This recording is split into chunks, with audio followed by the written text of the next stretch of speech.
नमस्कार दोस्तों, कलयुग के चमत्कार संतों की वाणी में आप सबका स्वागत है। दोस्तों, आज से हम शुरू करेंगे फागुन मास के महात्म की कथा। फागुन मास का महीना, यह महीना भगवान शिव को अत्यंत प्रिय है, जिस प्रकार सावन का महीना भगवान शिव को प्रिय है, क्योंकि इस महीने में महाशिवरात्रि आती है। फागुन मास का महीना भगवान कृष्ण को भी बहुत प्रिय है, क्योंकि इस महीने में होली का त्यौहार आता है। क्योंकि ऐसा माना जाता है कि चंद्रदेव का जन्म भी इसी महीने हुआ था। तो ये अत्यंत पावन पवित्र महीना, हम भी इस महीने में आपके सामने कोशिश करेंगे कि हर रोज भगवान शिव की कथाएं ला सकें, जिसे हम कहकर और आप सुनकर अपने मन को, अपनी वाणी को पवित्र कर सकें। दोस्तों, भगवान शिव का महीना महाशिव पुराण की कथा, हम धीरे धीरे इसकी थोड़ी थोड़ी छोटी छोटी कथाएं आपके सामने लाएंगे, जिससे हमें भगवान शिव का नाम सुनने को मिलेगा, उनके नाम की महिमा सुनने को मिलेगी और उनकी कथाओं को सुनकर किसका उद्धार हुआ, उनके भक्तों के बारे में सुनने को मिलेगा। दोस्तों, जब भी आप इस वीडियो को सुनना शुरू करें तो भगवान शिव का ध्यान करें। ये जरूरी नहीं कि आपको एक जगह पर बैठकर ही ये कथा सुननी है, आप इसे अपने घर के किसी भी काम को करते हुए मोबाइल पर सुन सकते हैं, ताकि अंदर ही अंदर आप भगवान की कथा सुनते रहें और हाथों से काम करते रहें। तो जब वह, चाहे वो रसोई का हो या घर का कोई अन्य काम, वो भी कथा सुनने के साथ साथ आपकी पूजा का एक हिस्सा बन जाएगा। दोस्तों, महाशिव पुराण एक महान ग्रंथ है, जिसमें 11 अध्याय, 7 संहिताएं और 24,000 श्लोक हैं। शिव महापुराण में भगवान शिव के जन्म, उनकी शादी और उनके पुत्रों की उत्पत्ति के बारे में बताया गया है। भगवान शिव के वेश के बारे में बताया गया है कि कैसे वह शरीर पर बागंबर पहने, शरीर पर विभूति लगाए हुए, सिर पर गंगा धारण किए और गले में सर्पों की माला धारण किए हुए समाधि में बैठे रहते हैं, और उनके एक हाथ में त्रिशूल और दूसरे हाथ में डमरू होता है, जिसकी सारी सृष्टि में उन्हें संहारकर्ता के नाम से जाना जाता है। उनका रहन सहन जन्म और मृत्यु का प्रतीक है। उनके हाथ में डमरू की आवाज़ से सारा संसार नाचता है, इसलिए उन्हें नटराज भी कहा जाता है। सिर पर गंगा की धारा जीवन का और चंद्रमा कला का प्रतीक है। शरीर पर रमाई हुई विभूत मृत्यु का प्रतीक है। भगवान शिव बहुत ही जल्दी प्रसन्न होने वाले देवता हैं, ऐसा माना जाता है। वे तो ठंडे जल और बेलपत्री और कांटेदार धतूरे और भांग से भी प्रसन्न हो जाते हैं और अपने भगत को माला माल कर देते हैं। उनका एक नाम नीलकंठ भी है। जब देवताओं और असुरों ने समुद्र मंथन किया और रत्न निकले से पहले समुद्र में से कालकूट विष निकला, जिसे पीने को कोई भी तैयार नहीं था, तब इस जगत की भलाई के लिए भगवान शिव ने उस जहर को पिया और उसे अपने कंठ में ही रख लिया, क्योंकि हृदय में तो वे भगवान राम को नाम को वास देते हैं। इसलिए उन्होंने अपने गले से नीचे इस जहर को जाने ही नहीं दिया, और इस विष को गले में रखने के कारण उनका नाम नीलकंठ पड़ा। बोल नीलकंठ महादेव की जय।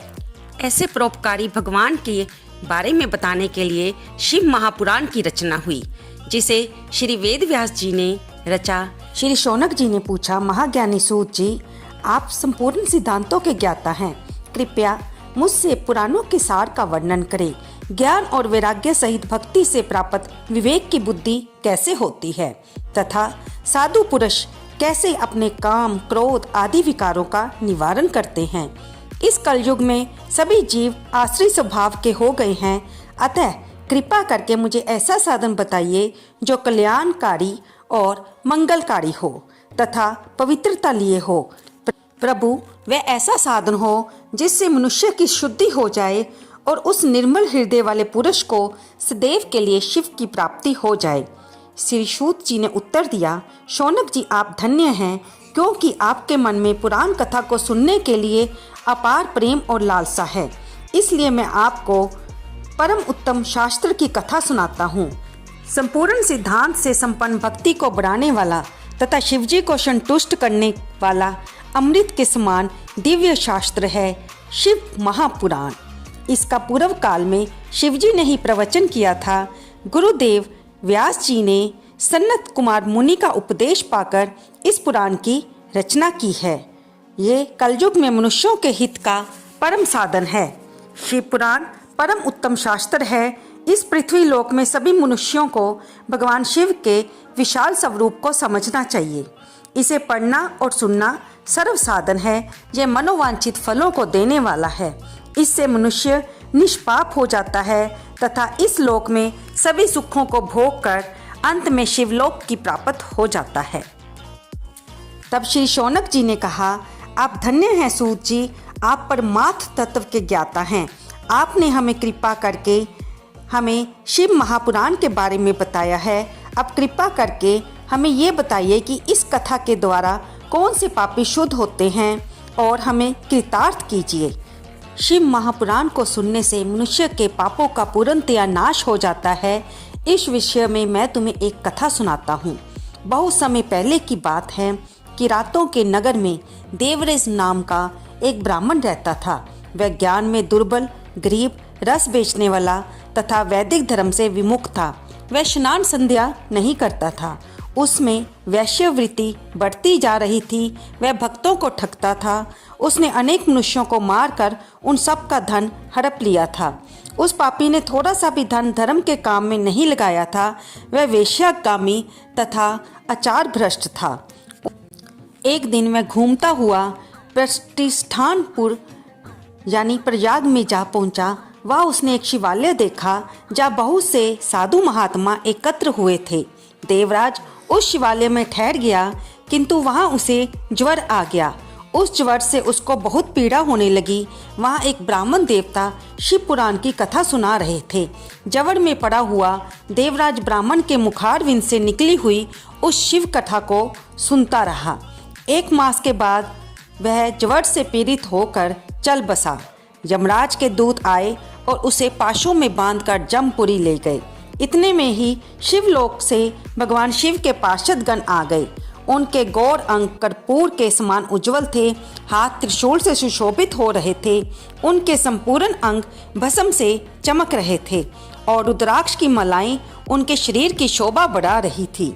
वे सब के सब क्रोधपूर्वक जमपुरी गए और जमराज के दूतों को मार पीट कर धमकाकर उन्होंने देवराज को उनके चुंगल से छुड़ा लिया और उसे अद्भुत सुंदर विमान में बिठाकर शिवदूत कैलाश जाने को उद्यत हुए। इससे जमपुरी में बहुत भारी कोलाहल मच गया, जिसे सुनकर जमराज बाहर आए और उन्होंने साक्षात रुद्रों के समान प्रतीत होने वाले उन चारों दूतों को देखकर धर्मज्ञ धर्मराज ने उनका विधि पूर्वक पूजन किया और ज्ञान दृष्टि से देखकर सारा वृत्तांत जान लिया। उन्होंने महात्मा दूतों से कोई बात न पूछी, उल्टे उनकी पूजा और प्रार्थना की। तत्पश्चात वे शिवदूत कैलाश को चले गए और वहां पहुंचकर उन्होंने उस ब्राह्मण को दया सागर शाम शिव के हाथ में दे दिया। तो सूत जी ने कहा, इस प्रकार इतने अधम देवराज की भी अंतिम समय में शिव महापुराण की कथा सुनने से उत्तम गति हुई। तो जो मनुष्य निरंतर इस शिव महापुराण को वांचता है, कथा को श्रवण करता है और भगवान भोलेनाथ का पूजन करता है, उसके तो भाग्य के क्या कहने। उसको इस लोक में भी और परलोक में भी सुख की प्राप्ति होती है। तब शौनक जी ने कहा, महात्मन, आपके मुखारविंद से हम इस कथा को सुनकर बहुत ही कृतार्थ हुए हैं। आपको कोटि कोटि प्रणाम। सूत जी कहते हैं कि मनुष्य को चाहिए वो भक्ति ज्ञान वैराग्य से संपन्न हो, बड़े आदर से इस शिव पुराण का श्रवण करे और ये शिव पुराण पर ब्रह्मा परमात्मा के समान विराजमान है और सबसे उत्कृष्ट गति प्रदान करने वाला है। जो मनुष्य निरंतर शिव पुराण को बोलता है और नित्य प्रेम पूर्वक इसका पाठ मात्र करता है वह पुण्य आत्मा है, इसमें संशय नहीं है। जो उत्तम बुद्धि वाला पुरुष अंत काल में भक्ति पूर्वक इस पुराण को सुनता है, उस पर अत्यंत प्रसन्न हुए भगवान महेश्वर उसे अपना धाम प्रदान करते हैं। जो प्रतिदिन आदर पूर्वक इस शिव पुराण की पूजा करता है, वह इस संसार में संपूर्ण भोगों को भोग कर अंत में भगवान शिव के पद को प्राप्त कर लेता है। जो प्रतिदिन आलस्य रहित होकर रेशमी वस्त्र आदि के वेष्टन से इस शिव पुराण का सत्कार करता है, वह सदा सुखी रहता है। ये शिव पुराण निर्मल तथा भगवान का सर्वस्व है। जो इस लोक में और परलोक में भी सुख चाहता है, उसे आदर के साथ प्रयत्न पूर्वक इसका सेवन करना चाहिए। अतः इसका प्रेम पूर्वक श्रवण एवं विशेष पाठ करने से धर्म, अर्थ, काम और मोक्ष रूपी चारों पुरुषार्थ मिलते हैं। तो दोस्तों, आज हमने शिव महापुराण की कथा सुनने से देवराज जैसे अदम प्राणी को भी उत्तम गति की प्राप्ति हुई, ऐसा श्री सूत जी के श्री मुख से शौनक आदि ऋषियों द्वारा हमने जाना। इससे आगे की हम कड़ी में चंचुला के भाग्य का उदय किस प्रकार शिव महापुराण को सुनने से हुआ, ऐसा जानेंगे। आपको ये चर्चा कैसी लगी, कृपया इसे लाइक करें, शेयर करें और मेरे चैनल पर अगर आप नए हैं तो रोज़ इस कथा को आगे निरंतर सुनने के लिए इसे सब्सक्राइब कर लें। धन्यवाद दोस्तों।